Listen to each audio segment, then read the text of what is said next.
Hello everybody and welcome back to another episode of The Points of Articulation. My name's Dave and today is day 4 of the 12 Days of Trekmas. If you're just joining me, each day from now until Christmas I will be reviewing a new Hallmark Star Trek Ornament. So if you like Star Trek, stick with me this holiday season. So today we're looking at the U.S.S. Defiant, registry NX74205. Now the Defiant class has an interesting history. After the Borg invaded Federation space and basically wiped out a large section of their fleet, the Federation got together and said, listen, for the first time, instead of making exploration or peaceful ships, we need something with teeth. We gotta build something to stand up to a future invasion of the Borg. And from that we got different vessels. The Defiant, which is mostly a warship when you break it down.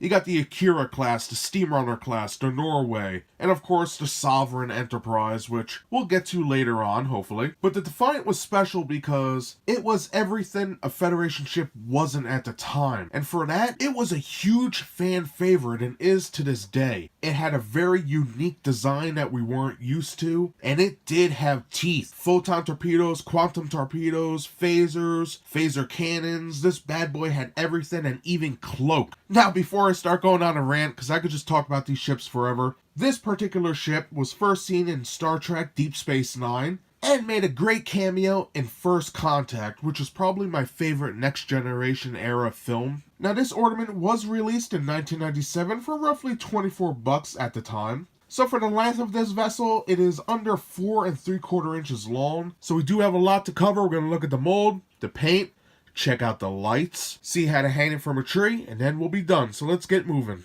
So starting this review off looking at the mold, this is yet another older model. So it does power up by plugging into the Christmas tree lights cable. So we'll look at that when the time comes. But such a fantastic ship here. Very unique. Everything's condensed.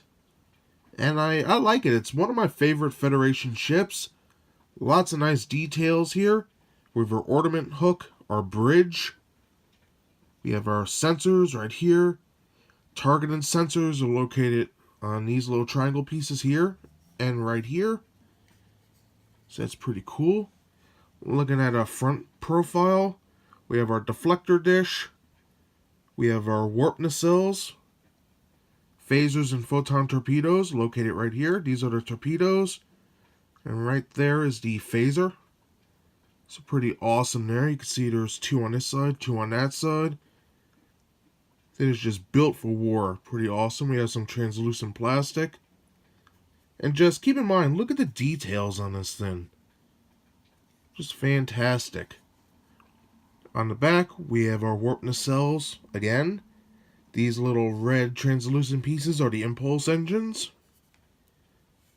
Pretty sick. On the bottom, we have our copyright crap, where 97 is for the date it was made. That is actually the shuttle access bay doors. So it's pretty interesting. And again, look at all these lines. Just fantastic. All the great details on here. So let's get a close-up of this bad boy. Having a closer look, we can see all these great details. How these panel lines are just dug right in there. Amazing work. And you can see it's not flat either. There's actually raised sections. Pretty cool. And I believe these circle things here are vents of some sort, I think for plasma. Pretty sick. And for the bottom.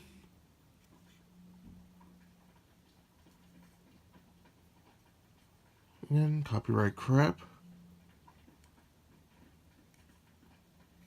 Nicely done.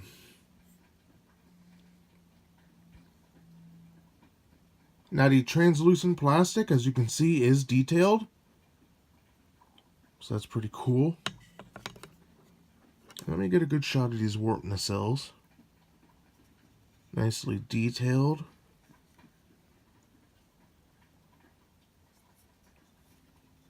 And in the front, let's see our torpedoes. Pretty awesome. And here's the front of the deflector. Nicely done. So pretty sick. So that does it for the mold. So now let's take a look at the paint. Alright, when it comes to the paint, the Defiant has a great paint scheme. First of all, we have light gray for the main color of the ship. Better visible on the bottom. Very nicely done there, good color choice. Now on top of that are 3 shades of blue. We have a light blue, we have a darker blue, and then a really dark blue. And I think they all work very well together. You can see they're all painted all around here. And used pretty well, I must say. Nice paneling too, just excellent. Now on top of that we have some light tan. And then also we have red, yellow, and black. And we can see that with the deltas, the stripes. These sections on top of the nacelles, there's yellow and red. And on the bottom of the ship, again, delta, yellow, red. And the black is also used for the registry and the names, the date of the ship. All in all, nicely done. And I must add, black is also used for windows here and there, but not much.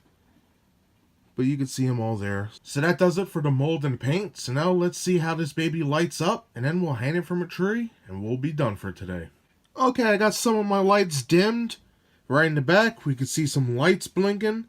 This one over here looks a little more orange, but in person, they're the same color. It's like a yellowish. Pretty neat. They blink. Our impulse engines light up. How cool is that? Then we have a little light from our warp nacelle. Just a tad. But it really shines in the front. There we have our Bazaar collector lighting up red. And it's also red on this side. Pretty sick. And then right here, through my viewfinder, it's a little hard to see it, but the deflector dish does light up. Yeah, there you go. Pretty awesome. And that basically does it for the lights. I think it's strongest in the back with the impulse and the blinky lights. So to hang your U.S.S. Defiant from a tree or a stand, whatever you have, get an ornament hook. Put it on the loop like so, and you're good to go. So that does it for day 4 of the 12 Days of Trekmas. Today we looked at Hallmark's U.S.S. Defiant NX-74205, released in 1997. Now I think the ship is awesome. Now what makes it so cool? The fine details on here. As we saw, nothing is flat. All the panels are etched in. Fantastic on that point. Now next is paint. We have all those blues, yellow, red, blacks. Everything's working together to make this great, especially with a little bit of tan in there. Awesome job. Now, personally, I would like to see a little black wash on here. Not overkill, but just to fill in all these great lines. To really make that detail pop even more than it does. That's just a little nitpick, but this thing is awesome nonetheless. And the final positive note is the lights. We have some great lights for the warp nacelles, the deflector dish, but I think it shines most bright on its impulse engines and navigation lights in the back of the vessel. So I recommend this ship for anybody who's a fan of Captain Sisko, Deep Space Nine, or the ship in general, or I guess Federation ships. It is a beauty and it does stand out in your Star Trek collection. So that's everything I have to say about this ship today. Thank you very much for joining me. I hope you enjoyed my review. If you did, hit that like button. If you want to see new reviews every Thursday, subscribe. Again, thank you so much for watching, and I'll see y'all next time. Bye, everybody.